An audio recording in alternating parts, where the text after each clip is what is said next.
Hello, and thanks for joining us today. I'm joined by my guest, Anthony Sutton from Cream HR. How are you doing, Anthony? I'm doing very well indeed. Thanks, David. How are you? I'm very well, thank you.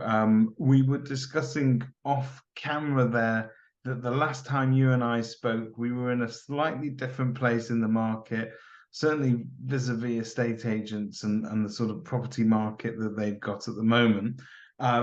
And the tone of the discussions are changing within the industry because as business owners and perhaps managers of people, we have a couple of different things to try and balance. On the one hand, we've got to sort of have some difficult discussions with people because the climate's changed, the attitude needs to change, and what got us through the last 2 years of boom is not going to get us through the next 2 years of challenges.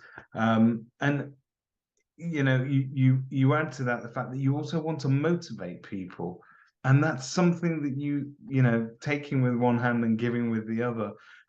You sometimes forget how to balance it properly. So it's a nuanced discussion, and a lot of business owners simply don't know where to start. So we turn to the man with the plan, Anthony. It has changed dramatically since you and I last spoke, and as you know, I've also moved house during that time, so I've been through the experiences and the joys of the UK conveyancing process as well. It's always about people, and it always will be.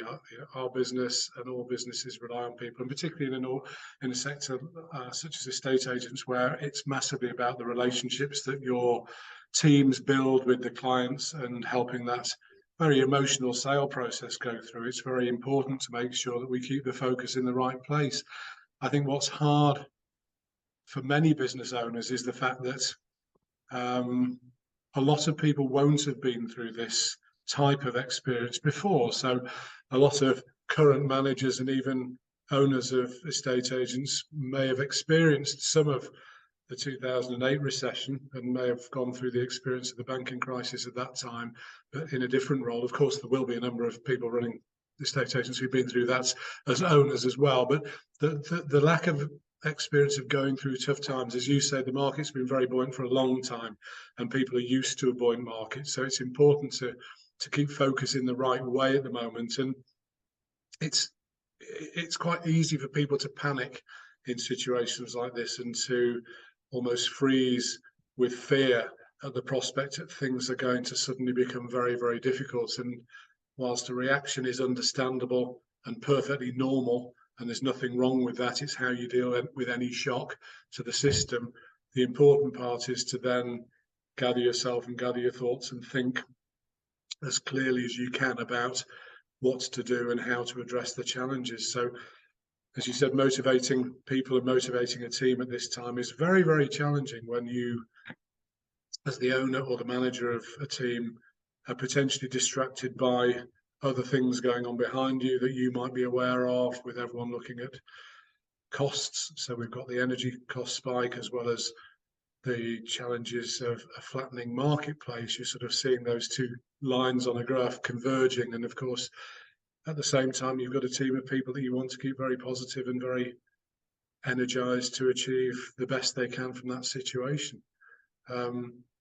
So I think I always try and treat life very, very simply, because people overcomplicate it for effect rather than value. And this is really about realizing that people react and need to be managed differently at the moment. So you will have. I Sorry, think go it's on. okay to acknowledge as well that there is uncertainty. So you might not have the answers. I might not have the answers as to where we're going to. And as business owners, that gives us a certain amount of anxiety. But with team members as well, it's going to cause them anxiety as to whether or not there is a long-term future for them. Job security is something that is now going to become a discussion. You have to be careful how you frame all your conversations with your staff, because at some point you might need to have a difficult conversation with somebody, and in which case you need to keep the tone and the content on track, but also don't wrong foot yourself legally along the way. There are some real pitfalls, aren't there? there are lots. I think going back to your point about it is normal to react, but as the leader, be very aware of the fact that your behaviors will be picked up on by all of your teams. So there's nothing wrong. Honesty is really important. I think being honest with people is the fundamental baseline that we should all have. Unfortunately, in the world we live in, it tends not to be the norm nowadays. But as a business, we can behave honestly and run honestly and treat people as adults and as human beings on that basis. So I think being aware that we do impact and have a big impact on the attitudes, motivation, feelings of our team is a really important thing to recognize. And of course, there will be potentially some tough decisions ahead for all businesses. I've been speaking to a couple over the last few days who've already made some restructure and redundancies. I was talking to someone this morning who had someone in their team who's pregnant, and they were worried about whether their role could be made redundant whilst they're away on maternity. So you start to get all of these anxieties feeding in through all sorts of routes at the moment. So I think as managers and leaders, I think being conscious of the fact that we have a big part to play in how we do influence the feelings and the sort of general motivation and attitude of the people around us is really important. So trying to keep focused on the fact that there's still huge amounts of business to be had. You know, there's no question that the market's become more difficult, but this is when you really start to use the opportunities to fine-tune skills. So I'll come back to the risk bit around if we are making redundancies and restructuring, because you're right, there are risks around that. I think the starting point is going back to, that's my simple analogy, sports team. So you know, a good manager in a sports team or a good coach knows that each player needs treating differently. You know, some people really do respond well to pressure and being put under the cosh and being given absolute, you know, brutally hard challenges to achieve. Very few in my experience. I think most people might say they enjoy that, but in general, that's a rare breed. Most people like to be supported and have someone who's perhaps a bit more arm around the shoulder or a bit more nurturing towards them in terms of how they're going to deal with specific challenges ahead. There are still huge opportunities, and this is a great opportunity, in my opinion, for owners and leaders and managers to really help their teams learn how to do a job well and to really develop the skills needed to do, you know, what they're required to do in a tough time. I think you learn more in adversity sometimes than you do in boom times. If you know, it's that whole thing of if it was easy, everyone would be doing it. When it gets tough, that's the time when people really need to understand that the opportunities they face need to be maximised. Yeah, there are certainly real opportunities in a different market. And I think particularly what you said earlier, probably for a lot of agents rings true, that if you've got the experience and you've been there and you know how to prosper, if you like, in a market that is tougher. And sometimes it's only hard work that will get you through. But then you've also got a generation of people who, for better or for worse, have only known sort of a very buoyant consumer market that is driven by, I click it, I buy it, it's delivered today, I get it tomorrow. You know, it's we live in that sort of society, and you know, if you were to turn around to that generation, if I were to have that conversation with my kids and say, look, you know, markets go like this, and there will be times where you'll have to start from the bottom again and push upwards and really sort of, you know, a lot of people don't get that, but there is opportunity there because you will simply be working whilst others will be almost like caught in the headlights. And I think that's the crux to taking this as an opportunity. That comes into that motivation, is helping people to realise it is an opportunity to learn how to upskill yourself to really become brilliant at what you do, because the sector we work in is very much about relationships, as we said earlier. So that's fundamental trust. If I simply go back to my recent experience of buying and selling houses, so I've sold using the same estate agents because I've been in one area for a long time on numerous occasions. He's someone I consider a friend. I trust him. He's a very, very good estate agent, and his ability to behave like that has enabled him to sell a number of and all of my last few houses. So we always default to him as someone to go to.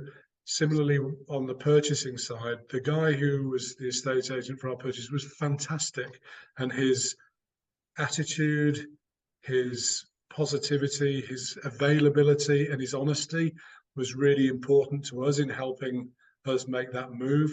I gave him a really good rap on his Google ratings review site straight away because he made a difference. So the crux and the message there for me is those are the fundamentals that are really what go into being a successful estate agent. Obviously, knowing your business, knowing your markets, and knowing what's happening in your area. It's all about learning to build those relationships well. I think whenever you're in a sales business, people buy from people. That was an acronym and a message I was given many, many years ago. It's not an acronym. I don't know what I'm talking about, but it was a message I was given many, many years ago. And it's absolutely true. We buy from people we like. We're in the midst of buying some services at the moment, and we've got down to the last two on a few things, and we're actually dealing with the people we like best. So the fundamental thing is when you're in such an emotional buy and sell situation as moving house, for most people, I know there are people who obviously buy for investment purposes and for profit, so they're not tied into the investments, to the emotional side of living in a house, but most people buy houses to live in. It's about the relationship you build as an estate agent with those clients that's really going to help you. So it comes down to what questions you ask and showing a real interest in people. I find a lot of people sort of work in a very transactional way, and that's just doesn't work. As you say, in a consumer booming environment, you can get away with it because people are just moving at 100 miles an hour all the time and they want to get deals done quickly. Whereas actually the skill in the role is to really put the client or the customer center stage of that conversation, so that person thinks you are absolutely interested in them. I was talking to a few guys in some software businesses we work with, so nothing to do with this at all. And the challenges they have are so different from ours. Theirs was, we have so many leads coming into the business, but they're wasting them. And it was almost like, oh, wow, what a challenge that would be to have too many leads. It's, you can never have too many leads, but to me, it means they're not doing their job well if they're not converting at a very high percentage. And that conversion rate is based on building those initial relationships and showing someone that you are trustworthy and that you're someone that will be there to do the job. So in the market that we're in as estate agents, we need to really show those clients that we're interested in them. I go back to my friend who sold my last. I haven't sold a house for a number of years, and the first thing is he remembered all the names of my children straight away. How's X? How's Y? How are they? What are they up to? God, they must be that. Whether it's a skill or whether he's doing that for me is irrelevant from my point of view. He was absolutely showing me that he knew all about me, remembered me, he was interested, he knew what we were up to, and that center stage is important.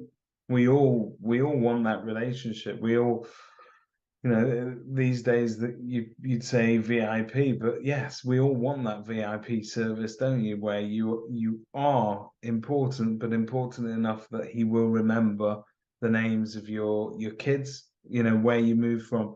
And for some people it is a skill, and for some people it's just simple memory. But if you can deploy it properly and if you can remain sincere, I think that nothing builds trust like familiarity. And that's what draws us to friends. That's what draws us to trusted advisors. And you used a very interesting phrase there. You described him as a friend, and you said you count him amongst your friends, and that's fantastic if you can get to that level where you've made that connection with a client. It is, and think about the flip side of not doing that, because as a country we are absolutely full on giving, if someone's done something wrong, we will make sure everybody knows about that. So is it a 7-to-1 sort of ratio? You might tell one person about some good experiences, but you'll make sure that a lot of other people know about the bad. So if you don't work in the same space, or if someone's so much better than you, that bad reputation is also something to be very aware of at the moment in terms of making sure you don't get one. We use platforms all the time. So the first thing people will do is look at review sites and look at how well someone scores and what their reputation's like. And your role is to enhance that and try and make sure if you've got a challenge. I'll give you a perfect example of that today. I had a great call from my bank yesterday, and then had a terrible call from someone else in there today. And which experience is resonating with me at the moment? It's fascinating. I've given them good feedback on the good one, but I've absolutely given them both barrels on the other one. Yeah.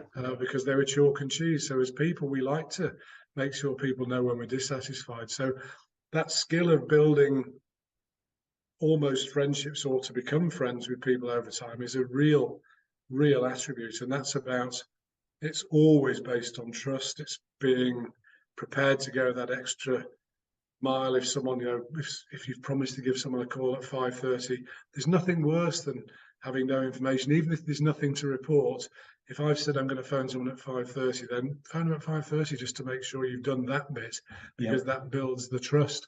I'm having some fun and games with another sector at the moment personally, which is and they just don't talk to you. They don't keep you in the loop for anything. And because they're in a market where they're in some demand at the moment, they feel they've got the upper hand and they can treat everyone with impunity. Well, they can, but when it gets tough, we have a memory of these things, and it works that other way, doesn't it? That if you are able to sort of, if you do consider the person a friend, or you've got to that stage in your mind where they're as familiar as a friend, then you will and inevitably life can go wrong, and service can go wrong, and things can go wrong.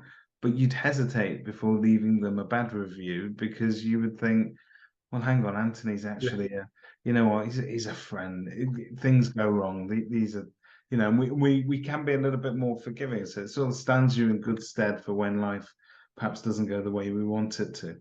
It really does. And then I think, coming back to the team and how they're feeling, there will be a lot of anxiety amongst members of staff around bills. We've all been reading and seeing about how people are struggling with the cost of living, with the rise of food banks and the use amongst huge percentage of people who are in jobs. This is not simply people who are struggling to find work. This is a large swathe of the population now who are finding this very difficult. And I think being in a position as the owner and manager, it's important to be there and to listen and to show that you do care about your teams and about whether you're able to do something about it or not at the moment.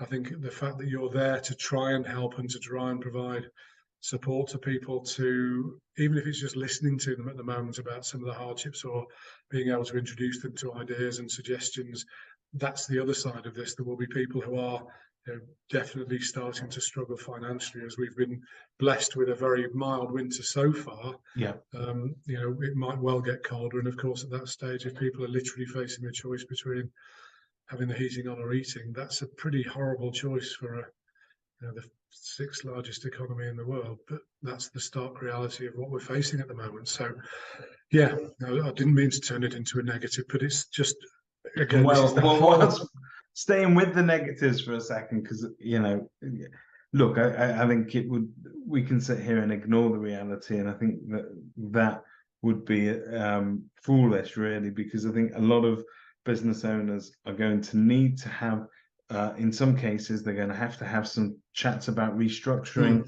There may be redundancies. There might be difficult conversations to have. And one of the things that we would all want to hope that we could do in doing so is handle it humanely, in a way that there is some compassion. But at the same time, desperate times lead to people acting in different ways. And one of the ways in which people act will be that they become more litigious. There are more claims arising at a time where the marketplace is like that. Yeah. I think that's absolutely what happens. So in tough times, people will seek to find money from anywhere because that's what they need. That's human nature. You will go and do what you need to. And as a business owner, you're a target in that regard because you are insured, or you're viewed as probably having, I think everyone thinks anyone who runs a business is a very wealthy person, which is obviously far from the truth. But you will be potentially a target. And of course, there's two bits to that. I love what you said about humanely. That's the most important part of anything to do with this, which again comes down to trust and being honest with people. Redundancy, if there is the requirement to make any redundancies, is a legally acceptable or allowable form of terminating someone's employment, but only if you followed the correct procedures. So if you haven't followed the correct procedures, then of course you still are at risk from litigation, which can be very distracting, very time consuming, very costly, and obviously very damaging. So yeah, I think there's people under pressure will react sometimes in the wrong way. So again, in that whole frenzied environment of a sales team where you're looking at numbers, and if something doesn't happen or if someone makes a mistake, you've got the emotion from the managers who will react to that because they're being measured target wise as well, of going to their boss and saying, actually, we didn't hit those numbers. And you can see how that sort of stress transfers up and down the line very easily, which can lead to questionable decisions. And it's a bit like anything when we all react in the heat of the moment to situations, whether that's something that's happened to us, whether it's sporting events. Again, good example. You react very quickly to highs and lows of what's going on in front of you. I think as business owners, business leaders, managers, it's good not to react. And I think a lesson is to always, before you're going to do something, count to 10 or even park it and think about dealing with it in the morning rather than that evening. I was talking to someone the other day about an email they'd sent, and I said, it's interesting. I said, I'm quite old now, so I've been doing this a long time, and I probably would have done something like that in my younger days, but I learned to draft emails without putting anyone in the send boxes. So I didn't have it accidentally being pressed send. And the benefit of that is obviously when I have to then put the names in afterwards, I'm thinking about, do I actually want to send this now? And it's the same mental. That is a great tip, actually, because how often do we, it's almost easier, and we talked about being humane there, but it's easier to sort of change your attitude to somebody over an email. Yes. And there's a lot of nuance that is lost in messaging or emails that you might be able, that intonation you manage to get across when you're talking to somebody. And also how it's perceived by the person receiving that message. Sometimes to receive an email seems formal and cold, whereas you would expect a phone call if it was more personal or face-to-face meeting. So I'm presuming, though, for people that are clients of yours, your phone must be constantly ringing at the moment with people just checking to see if they're doing the right thing or if the next steps they're about to take are those things that they should do. Yeah, there's a lot of people are in that situation at the moment. So I think there's a couple of things to consider. So in general terms, most employees don't get their full employment rights until they've had 2 years service. So if you're going to make restructuring decisions, people with less than 2 years service generally have a little less protection in law than longer serving employees, which makes it easier in some ways if you like to make the decision that way. It doesn't mean it's always the right decision, by the way, which I'll come on to, but obviously employees with less than 2 years service who have any potential characteristics which could lead to a discrimination claim, you have to be very aware of, because discrimination legislation is overarching. So that's for any aspect of life, whether it's employment. So you wouldn't treat someone with a potentially protected characteristic in that way. And also there are things you can do wrong in that process still that could get you into some sort of trouble. But tribunal-wise, a normal unfair dismissal doesn't normally follow from employees who've got less than 2 years service. However, it's still about treating people humanely. And I think I would always advise any difficult meeting. So there's a process to follow. Yes, we are getting a lot of calls, and it's a very straightforward process to follow, although for low numbers of redundancies, there's no time limits in law. We would normally, the route is you effectively tell someone or the people who are affected that they are potentially at risk of redundancy, and then we write to them to send them a letter confirming that and to start a redundancy consultation period. We then set that period of time out, which nominally we would give a couple of weeks to at least, and we have at least two formal redundancy consultation meetings in that period, in which they are allowed to be represented by a colleague or a trade union rep, and they get notice of those meetings and they're fully told of what's going on. So this is about, I use a really weird expression, but I think in a redundancy situation, you should be able to sit naked in front of someone and say, I've got nothing to hide. I'm not playing a game.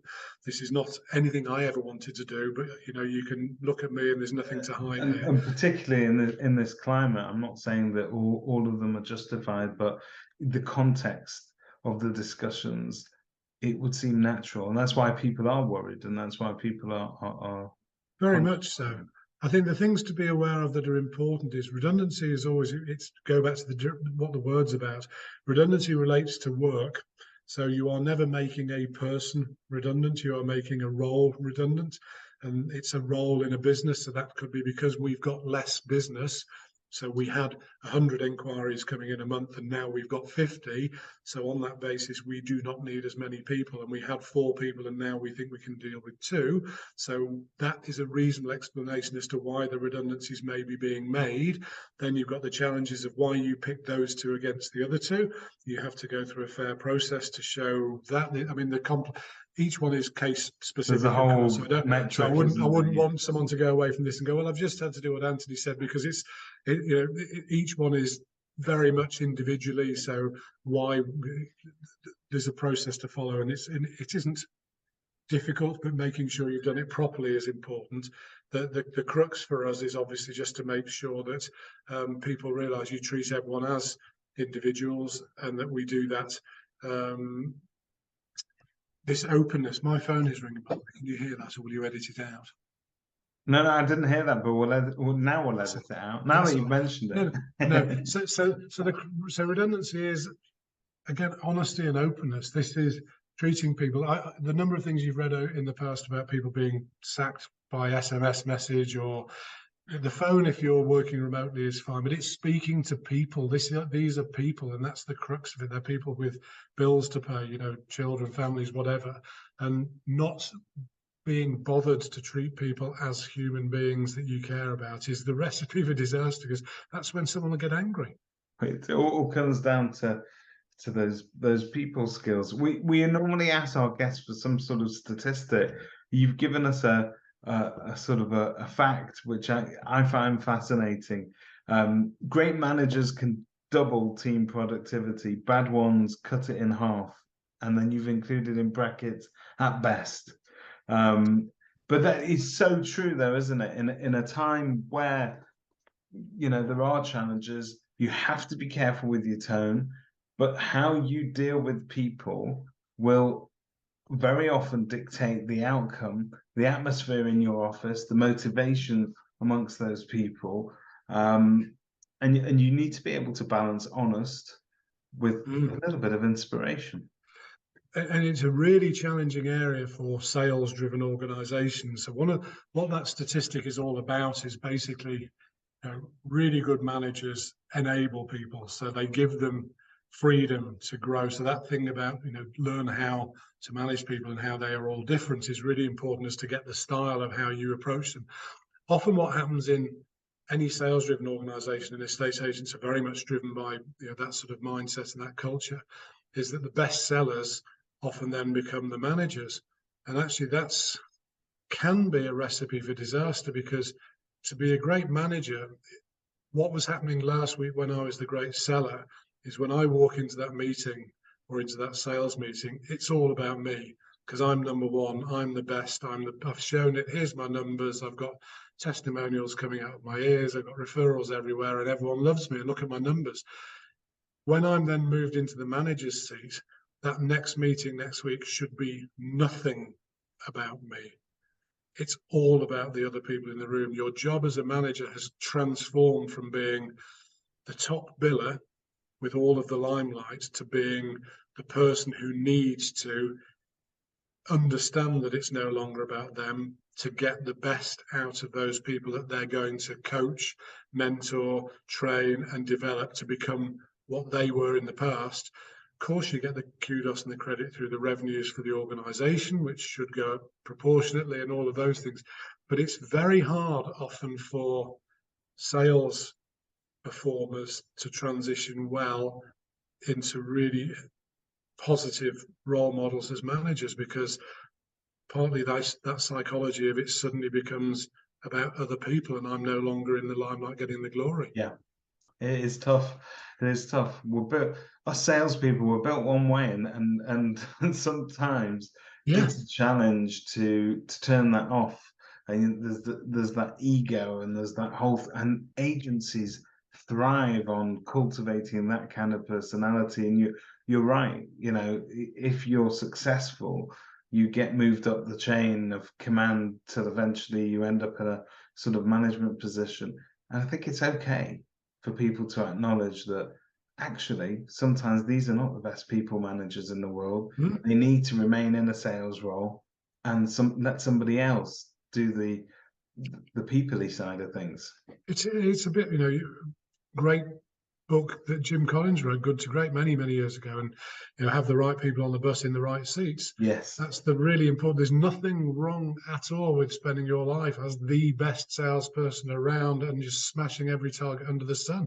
Fantastic. That doesn't mean you'll become the best manager, and actually accepting that and choosing to make the right decision is the right thing to do.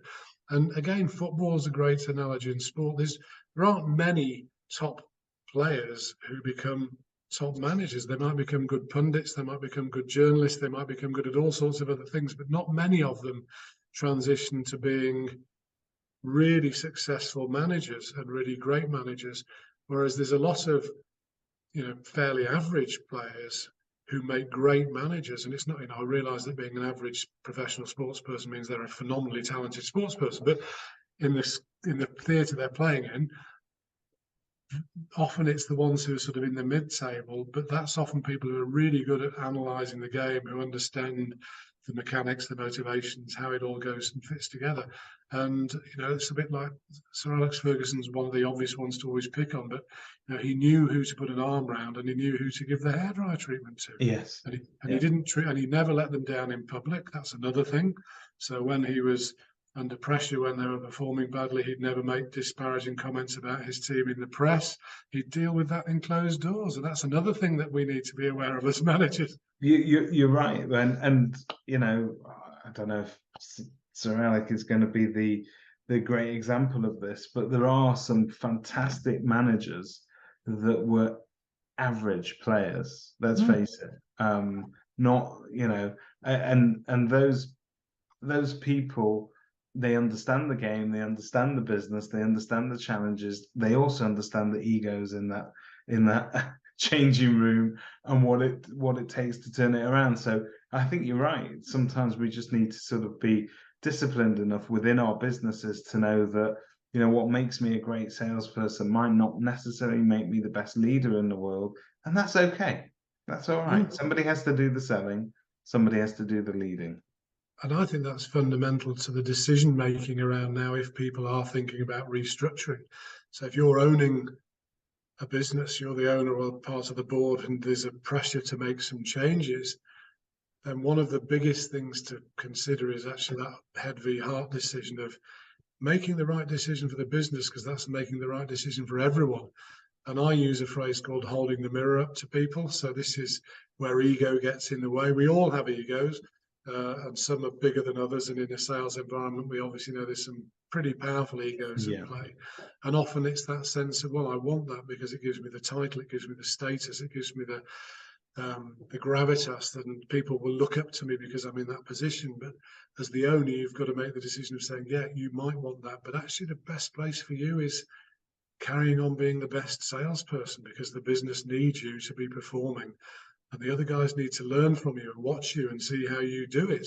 And actually we've got someone else who's going to come in and be really good manager who will maybe do more of the detail work of understanding that, Anthony down there is actually pretty good at doing all this, but he struggles to ask a difficult question. So I'm going to work with him on how to ask those difficult questions. And it's that subtlety sometimes of just small changes that can really make the difference between thriving, because there are lots of businesses that succeed in tough times. That's the other thing. There's loads of the best businesses and the biggest business in the world have been formed and created in tough times. But this is that moment where making the right decision as the business owners is vitally important. And then that's about communicating and making sure that people understand why we're doing what we're doing, and that there's a very open channel there. So if someone was expecting that status and that kudos because they get a title, it's spending time with them to explain the situation and why this is the right thing for everybody, and looking after them. And actually, that's another topic that's very interesting at the moment. Actually, I know you always like to ask me things of value. One of the things that's go back to the cost of living crisis and the fact that people are at the lower end of the salary scale particularly are struggling. I know obviously if you're earning more and you've got a big mortgage, you'll be paying a lot more through that route as well. But I suppose in general, you look at people in lower paid jobs as having maybe less access to resources if they're struggling. Traditionally and for years and years, most businesses award percentage pay rises to individuals. So you're simply accentuating the gap between rich and poor all the time without intending to, perhaps. But a 5% pay rise to someone on 50,000 is a lot more money than a 5% pay rise to someone on 20. Sure. And we've seen a number of organisations really try to get on board with doing that differently at the moment. So where they're doing pay rises, which are often just cost of living based at the moment, they've run an exercise that basically said, okay, if we were to give a cost of living, so say we were going to give 5-10% pay rise, and because that's all we can afford, instead they'll run a calculation to say across the business, this is going to cost us this much money. And instead of awarding that percentage as they used to, they'll just split the amount of money and give it equally to everybody. So everybody gets the same amount of money, but obviously percentage-wise, that's giving the lower paid people a higher pay rise, which is a really nice way of trying to help some of the poorer paid people in the organisations get a little bit of a lift up. It's fantastic. I always find it very sort of calming to speak to you and almost reassuring, because you have a great perspective on these things. But I think also you have the benefit of working with a number of different businesses across a number of different disciplines, and you can take the best and the worst out of all of them and sort of use that experience to guide people. In terms of the estate agency businesses that might be watching this and listening to it, is there one particular kind of business that you prefer to deal with, in terms of who would represent a great client for you, or is it more general? It's pretty general. I mean, we view that all businesses rely on people. We don't spend a lot of our time with huge organizations. We don't work much in the corporate space, so we're not dealing with many businesses that are sort of 500 plus, but are generally organizations that are probably between, I guess, about 20 and 100 employees, where they possibly don't have much access to the sort of expertise that we can provide because they haven't got that internal structure. They may have some HR, but it's generally going to be pretty stretched just doing day-to-day management and organizational stuff. So that size of organization where they care about people, the one thing that matters to us is actually working with people as we go. We mentioned at the start that we like, that we trust, that we know we can work with. We don't work very well with people who are just hatchet people and who want us to go in and do the dirty work for them. And we have experience of sacking clients who we realised after a fairly short space of time they just wanted us to try and purge some people they didn't like, if you like. Yeah. We like to work with people who actually care about this, because that matters. Yeah, no, it's a refreshing perspective, and I would highly encourage anybody to have a conversation with you, because I feel like I walk away from each one a little bit wiser. But I would love to have somebody like you at the end of the phone. If I had to make difficult decisions, I wouldn't be doing it on my own. I understand where my limitations are, and I think sometimes people should as well, in general. So thank you very much, Anthony, for your time. It's really been enlightening. It's an absolute pleasure, David. Thanks for your very kind words. And we are literally on the end of the phone if anyone does need to talk to us. Fantastic. Thank you.